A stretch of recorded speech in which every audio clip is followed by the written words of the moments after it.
07 Star Citizens, hope you're all having a fantastic day. Invictus is just about over, and there's a lot of rumblings on Twitter and Reddit of anger. And a lot of that has to do with the fact that Jumptown has also just started. It's been going for about a day now. So we're going to be talking about that because I think there's a lot of things about the event and the server state that some people aren't really discussing or realizing, as well as some criticisms at CIG that definitely need to be heard. But this is not going to be an entirely doom and gloom video. There's also another thing I want to talk about with dynamic events that I'm actually really excited for, so I'm going to save that for the second half of the video. So a lot of you will be aware that prior to 3.19, with 3.18 being live, we had Xenothreat running. Now, 3.18 was the introduction of PES. It has been issue after issue after issue. 3.19 has continued some of those issues, but has been a bit more stable. And when Xenothreat ran, it just confounded everything. I could not finish a single Xenothreat run during that entire time, and anytime I was trying to do anything else, the servers were just completely balked. Now, in my mind, it is understandable that this happened. PES had just been introduced. We've been constantly talking about how this is an absolutely game-changing feature, but Xenothreat really just completely ruined the patch. Now, there's a couple of things I want to talk about specifically in regards to 3.18. I've heard a lot of people talking about on Twitter that, well, you know, CIG have said we need to do stress tests like this. Well, I haven't seen them specifically say that about dynamic events, but they did specifically say that about the launch of 3.18, in that they didn't have enough people coming into the PTU to actually attempt to stress test, to actually really put PES to its paces, which is why we had an absolutely terrible launch of 3.18. For about the first 2 weeks, I think it was basically unplayable, and then Xenothreat started. Xenothreat took all of the issues that we were seeing with PES and just absolutely maxed it out. Now, it would not be weird to me that that is like a second stress test type thing from CIG, but as far as I'm aware, I didn't hear them communicate that at all. So if you did, please put it in the comments below. So we get to this thing of, well, if it was a stress test, you know, we likely learned a lot of things. Now, the things that seem to be causing a lot of the 30Ks of the server lockups were actually bug related more than anything else, but, you know, those can come about because of stress tests. But there is no doubt that it was a bad experience for anyone playing. So then 3.19 gets released, and for about the first 4 days, pretty much before Invictus started, it was an extremely stable patch. We were able to do pretty much everything. I didn't really hear many complaints from anyone about, you know, server performance. It was the more general bugs that were popping up, that kind of always pop up, that a lot of us are completely numb to, that we know how to avoid. And then about 6 hours after Invictus started, the problem started to seep in again. It was basically the exact same thing that we saw with Xenothreat, but now with Invictus. And as a quick aside, I do know that in the past, CIG have considered events like Invictus and as dynamic events. And so for the purpose of this video, I will be considering them dynamic events. Now this time, it feels like it was a little bit different. The stress testing here was not with Xenothreat and with all the NPCs, but more with the free fly. And Invictus is notoriously bad with free flyers, more so than IAE in the past. So for the past 2 weeks, we've had 30Ks, we've had A-stop terminals breaking, we've had missions not accepting, server lockups, all that sort of stuff. But as a quick side note, it has been better than 3.18 was with Xenothreat. All of this sort of comes together with, well, Invictus is about to end, maybe we can finally now play the game in a pretty solid state like we did for those first few days before Invictus.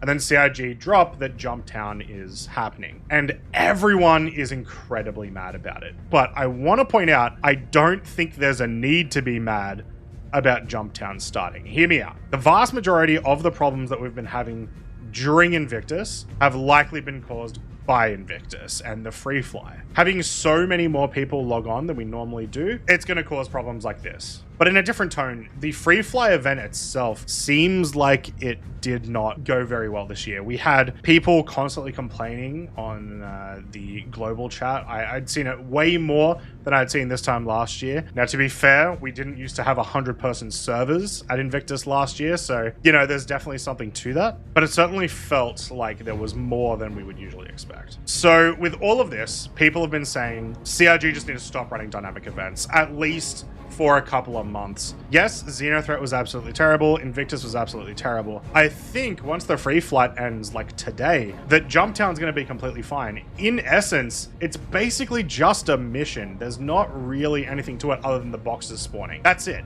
That's all the mission does. Text, boxes spawn. Everything else is player driven. And without having the free flight, I don't think there's going to be many issues there. Obviously this, you know, in a couple of days might age really badly, and Jumptown has ruined everything, but I don't think there's going to be a big problem here. But should CIG stop running other dynamic events? I do think Xenothreat, probably Ninetales Lockdown, and Siege of Orison should wait a little bit longer. Once we finish this Jumptown, please give us a couple of months, 2 to 3 months, where we don't have any of these major dynamic events, except for maybe in the PTU. If we do want to be doing this testing, that's where to do it. The only problem is then, once again, how do you stress test that?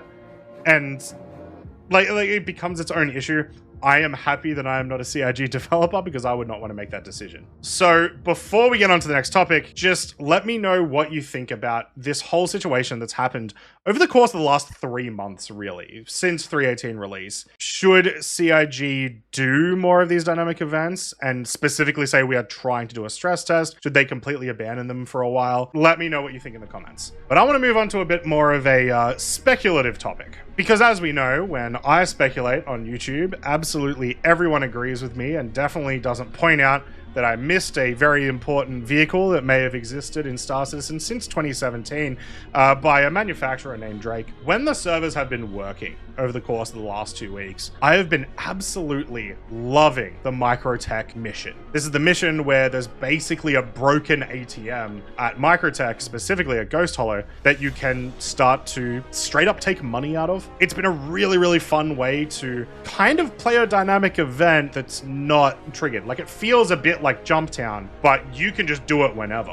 which is awesome. I really, really enjoy that. And if you've seen my review of the 2 new ground vehicles, the Lynx and the Tumble Storm, I am starting to have a real issue with the fact that we have no real use for ground vehicles outside of player-made races. And I know that CIG wants to move towards using these, and so here is basically what I want to see. If we can get a proper dynamic event, similar to Jumptown in scale, not necessarily as big as Xenothreat, at a location similar to Ghost Hollow or Whistler's Crypt, where we have an enforced no-fly zone similar to how Siege of Orison works, that'd be so awesome. If we could have a dynamic event in a location like that, where we are forced to use ground vehicles from about 10 kilometers out, say, that would just be, I think, such an amazing experience to have. I was really disappointed when last year Siege of Orison released, which was an absolutely amazing dynamic event. It's probably my favorite so far, where they introduced that, you know, enforced no-fly zone in 2 ways. You had the actual restricted access that could be toggled on and off depending on whether or not the dynamic event was on, but you also had all of the identity friend or foe inverters, so you could actually start to use turrets to your advantage. And the fact that that was in game got me really excited for the possibilities of using ground vehicles as a necessity in game. I still am not really sure why it hasn't been implemented yet. I know surely we've got multiple dynamic events being built. You know, we've gotten what, 4 dynamic events over the course of 2 years, and we haven't received one this year yet, so probably bound to happen depending on what the mission teams and stuff want to do. But my dream really is really soon, hopefully, for us to get that kind of dynamic event. I think it would just be such an intense amount of fun, and so that's what I want in a dynamic event. But of course, not within the next 2 months, unless the stress tests are working. So that's the video, guys. It was a bit of a sort of ranty thing today. I am working on a video on the salvage missions, which have been extremely profitable for me in the PU. However, we just got told that those are going to be changing, so I'm going to be waiting to release that video until afterwards, because it sounds like it's possible they may get more profitable, or at least more consistent in 3.19.1. Let me know down in the comments what kind of dynamic event you would like to see. I've floated the idea around before of I really want to see a mining dynamic event. They kind of talked about it a little bit in the Tony Z presentation that they did. I believe it was like 2 years ago now, almost 2 years ago now, where we had the Gold Rush dynamic event. I think with 3.19 and all the mining changes, we're actually really close to being able to have something like that. But the cool thing about dynamic events is there really is any way to do something. I posted up on Twitter and someone mentioned, you know, what if we did like a cave dynamic event, a cave system dynamic event? I think it would be really, really cool to have this underground area, people constantly running through different tunnels and engaging in combat. That's about it from me today, guys. This was entirely unscripted, so if it's actual garbage, let me know in the comments below. If you like the video, make sure to give it a like, subscribe, and hit the notification bell to know every time I release a Star Citizen video. Like I said, I should have another one coming up on Salvage in a couple days time or after 3.19 1 releases. And I've also got another mining video coming up for you guys because everyone thinks that the Prospector is actual garbage in 3.19 and that's just not the case. It's still very, very profitable. That's it from me, guys. Thanks very much for watching. I'll catch you guys around. Which sells it, what makes it even better for me is it can hold 2 size 4 guns, which is fucking ridiculous. And What the what? It just, oh my god, I was just getting in my hangar and it teleported me to DrakeCon. Someone was talking to me about this yesterday. I thought it was fake.